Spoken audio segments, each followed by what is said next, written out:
So, Paul, there was a report coming through from Nikkei which unnerved some traders and investors. But what is the Bank of Japan likely to do here in terms of yield curve control? Is it time to pull it all in? Oh, you could argue that it's been time for some time already for them to do something like that.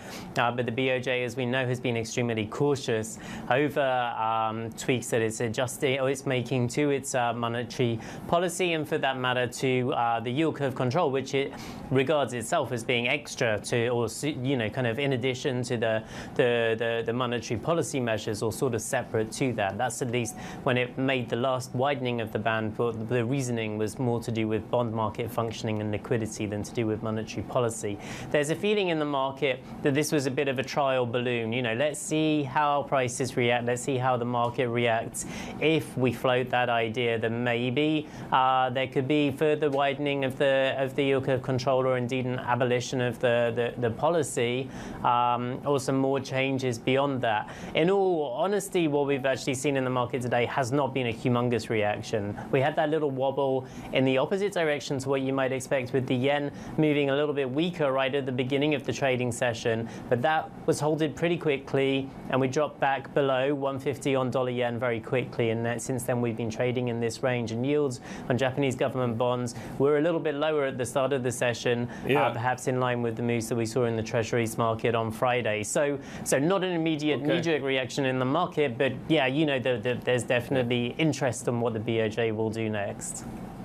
Paul, we had some significant moves in rates over the last couple of weeks, not just in the United States. And now one of the most read stories on the terminal is about investors trying to price new risks, and specifically climate risks, which some view are not sufficiently reflected in some of the premia. When you take out the climate risks and sort of focus on sort of the fundamentals, the starting point, are we there yet in terms of U.S. Treasury yields? Do you think that we're going to consolidate, or is there still much more to go? A great question. A lot of it will be determined by the interest rate policy by the Federal Reserve, but not just that, by this supply-demand dynamic, by how much appetite there is to buy bonds. We've got a 10-year yield on the cusp of 5%.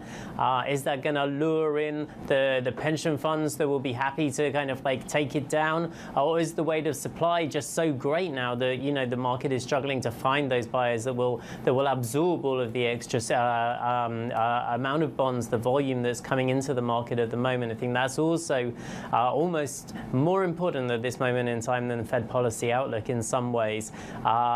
It would seem the bias within the market has been for higher yields, for a re-steepening of the curve. We've certainly seen some very aggressive moves in recent weeks, even with a risk-off backdrop as well. So I will take something kind of more concrete in order to turn around that juggernaut right at this moment, it would seem.